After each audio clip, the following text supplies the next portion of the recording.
થોડીક મારી તબિયત આ જિંદગીમાં પહેલી વાર આવી બગડી છે, એટલે હું આપ બધાની માફી માગવા માટે,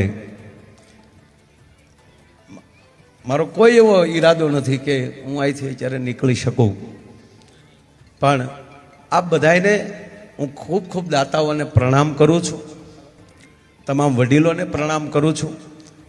પરમ દિવસે સીએમ સાહેબ પધારે ત્યારે પણ બધાએ ભાવથી, એટલે અત્યારે રાસ ગરબા માટે ની વાત છે કે બધાએ રાસ ગરબા રમજો, અને તમામ વડીલોને ક્ષમા માગું છું કે આઈ એમ વેરી વેરી સોરી, ક્ષમા કરજો.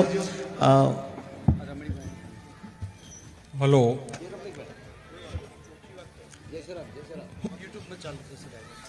અત્રે પધારેલા ગામના વડીલ ભાઈઓ બહેનો દાતાઓને એક જાણ કરવાની કે માયાબેને અડધો કલાક પહેલાં થોડો છાતીમાં દુખાવો ઉપડ્યો છે.